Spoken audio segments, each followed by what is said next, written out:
সুপ্রিয় দর্শক, আসসালামু আলাইকুম। আজকের ভিডিওতে আমরা নবম দশম শ্রেণীর গণিত বিষয়ের অনুশীলন 9.1 অর্থাৎ ত্রিকোণমিতি থেকে 7-এর ক ও খ নং সমস্যা দুটি নিয়ে আলোচনা করব। ক নং প্রশ্নে বলা আছে, প্রমাণ করো যে sine A by cosec A plus cos A by sec A সমান 1। এবং খ নং প্রশ্নে বলা আছে সেকে বাই কসে মাইনাস টেনে বাই কটে সমান 1। অর্থাৎ আমাদেরকে এখানে দুটি প্রশ্নেই বাম পক্ষ সমান ডান পক্ষ প্রমাণ করতে হবে। আর আমাদের এখানে যেহেতু 7-এর ক নং প্রশ্নে দেওয়া আছে sine A by cosec A plus cos A by sec A সমান 1, তাহলে এই বাম পক্ষের মান আমাদেরকে প্রমাণ করতে হবে 1। তাহলে আমরা লিখতে পারি দেওয়া আছে বাম পক্ষ সমান sine A by cosec A plus cos A by sec A. তাহলে আমরা এখানে লিখে নিলাম দেওয়া আছে বাম পক্ষ সমান sine A by cosec A plus cos A by sec A. অর্থাৎ 7-এর ক এর বাম পক্ষে যে অংশটুকু দেওয়া ছিল তা আমরা এখানে উঠিয়ে নিলাম। আর আমরা জানি পাশাপাশি তিনটি সূত্রের প্রথম সূত্রটি হচ্ছে sign square theta plus cos square theta সমান 1। আর আমরা যদি এখান থেকে সাইন স্কোয়ার এ প্লাস কস স্কোয়ার এ বানাতে পারি তাহলে তার মান আমরা বসাতে পারবো 1।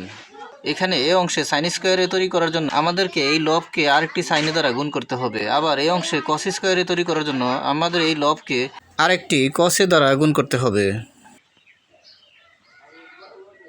আর এখানে হরে রয়েছে কোসেকে, আবার এখানে হরে রয়েছে সেকে। আর ত্রিকোণমিতির বিপরীত সূত্রের 6টি অনুপাত থেকে আমরা পাই কোসেক এ সমান 1 বাই সাইন এ। অর্থাৎ এখানে এ হলে এখানেও এ হবে, তাহলে কোসেক এ সমান 1 বাই সাইন এ এবং সেক এ সমান 1 বাই কস এ। অর্থাৎ এখানে এ হলে এখানেও এ হবে, তাহলে এখানে সেক এ সমান 1 বাই কস এ। যেখানে কোসেক এ রয়েছে সেখানে আমরা বসাতে পারি 1 বাই সাইন এ, যেখানে সেক এ রয়েছে সেখানে আমরা বসাতে পারি 1 বাই কস এ। তাহলে এখন আমরা যেখানে কোসেক এ রয়েছে সেখানে আমরা কোসেক এর মান 1 বাই সাইন এ বসিয়ে দেই, আর যেখানে সেক এ রয়েছে সেখানে আমরা সেক এর মান 1 বাই কস এ বসিয়ে দেই। তাহলে এখন আমরা কোসেক এর স্থলে বসিয়ে দিলাম 1 বাই সাইন এ, আর সেক এর স্থলে আমরা এখন বসিয়ে দিলাম 1 বাই কস এ। এই সাইন এ লব এবং এই 1 বাই সাইন এ হচ্ছে হর, আবার এই কস এ লব আর এই 1 বাই কস এ হচ্ছে হর। এই লবের সাথে এই হরের অংশটি ভাগ অবস্থায় রয়েছে, আমরা এটি গুণ দিয়ে বসাবো। আবার এই লবের সাথে এই হরের অংশটি ভাগ অবস্থায় রয়েছে, আমরা গুণ দিয়ে বসাবো। যদি আমরা গুণ দিয়ে বসাই তাহলে হবে sine A into sine A by 1, অর্থাৎ এই 1 চলে যাবে নিচে এবং সাইনে চলে যাবে উপরে। আবার এই অংশে হবে কস A into cos A by 1, অর্থাৎ এই 1 চলে যাবে নিচে এবং কসে চলে যাবে উপরে। তাহলে এখন আমরা গুণ দিয়ে বসাই sine A into sine A by 1 plus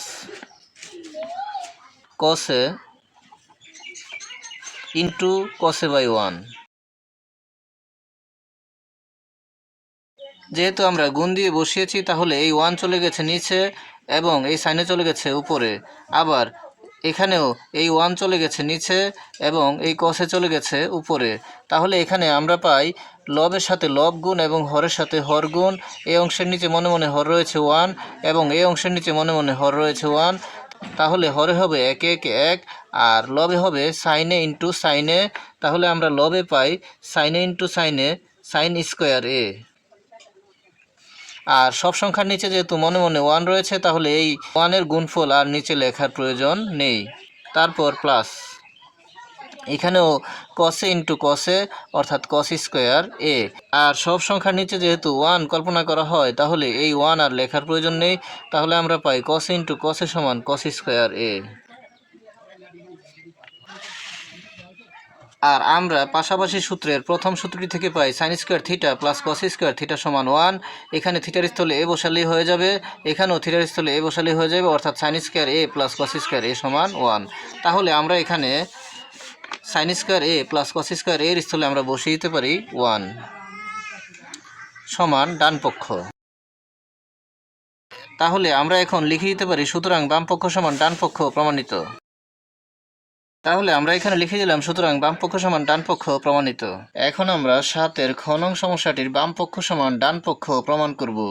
আর এটি প্রমাণ করার জন্য আমরা লিখে নিই যে দেওয়া আছে বাম পক্ষ সমান সেকে বাই কোসে মাইনাস টেনে বাই কটে। তাহলে এখন আমরা লিখে নিলাম দেওয়া আছে বাম পক্ষ সমান সেকে বাই কোসে মাইনাস টেনে বাই কটে। অর্থাৎ 7-এর খ এর বাম পক্ষ সমান ডান পক্ষ প্রমাণ করার জন্য আমরা বাম পক্ষের অংশটি উঠিয়ে নিলাম। আর আমরা জানি পাশাপাশি তিনটি মূল সূত্রের দ্বিতীয় সূত্রটি হচ্ছে sec square a minus tan square a সমান 1। এখন আমরা যদি এখানে sec square a minus tan square a বানাতে পারি তাহলে তার মান বসাতে পারি 1। যেহেতু আমাদের ডান পক্ষের মান 1, তাহলে আমরা বাম পক্ষের মানও পেয়ে যাব 1। আর আমরা এখানে sec স্কোয়ার a পাওয়ার জন্য এই লবের sec a কে আরও একটি sec a দ্বারা গুণ করতে হবে, এবং এখানে tan স্কোয়ার a পাওয়ার জন্য এই লবের tan a কে আরও একটি tan a দ্বারা গুণ করতে হবে। আর এখানে হরে রয়েছে cos a। আমরা জানি cos a সমান 1/sec a, অর্থাৎ এখানে এই cos এর স্থলে আমরা বসাতে পারি cos a সমান 1/sec a, অর্থাৎ এখানে a হলে এখানেও a হবে। আবার এখানে রয়েছে cot a, আর আমরা জানি cot a সমান 1/tan a, তাহলে এই cot এর স্থলে আমরা বসাতে পারি 1/tan a, অর্থাৎ এখানে a হলে এখানেও a হবে। তাহলে আমরা এখন এই cos এর স্থলে cos a সমান 1/sec a বসিয়ে দেই, এবং এই cot এর স্থলে cot a সমান 1/tan a বসিয়ে দেই। তাহলে আমরা এখন এই cos এর স্থলে বসিয়ে দিলাম 1/sec a, এবং এই cot এর স্থলে আমরা বসিয়ে দিলাম 1/tan a। এই sec a এর সাথে এই 1/sec a ভাগ অবস্থায় রয়েছে, আমরা গুণ দিয়ে বসাবো।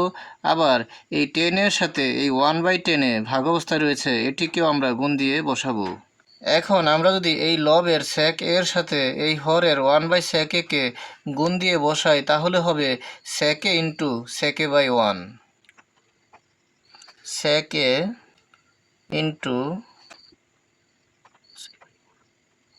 sec a বাই 1, তারপর minus tan a into tan a by 1, অর্থাৎ গুণ দিয়ে বসানোর কারণে এই নিচের sec a উপরে চলে গেছে এবং উপরের 1 নিচে চলে গেছে।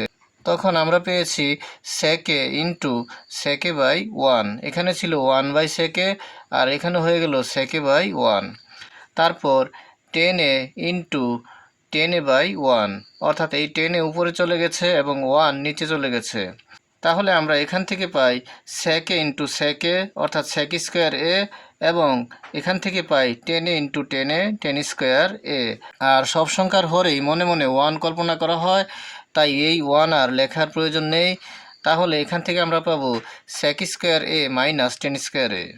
তাহলে এখান থেকে আমরা পেয়ে গেলাম sec square a minus tan square a। আর আমরা জানি পাশাপাশি তিনটি মূল সূত্রের দ্বিতীয় সূত্রটি হচ্ছে sec square a minus tan square a সমান 1, অর্থাৎ এখানে a হলে এখানেও a হবে, তখন হবে sec square a minus tan square a সমান 1। তাহলে আমরা এখানে sec square a minus tan square a সমান বসাতে পারি 1। তাহলে আমরা এদিক দিয়ে লিখে দিলাম সমান 1 সমান ডান পক্ষ। এখন আমরা লিখে দিতে পারি সুতরাং বাম পক্ষ সমান ডান পক্ষ প্রমাণিত। তাহলে আমরা এখন লিখে দিলাম সুতরাং বাম পক্ষ সমান ডান পক্ষ প্রমাণিত।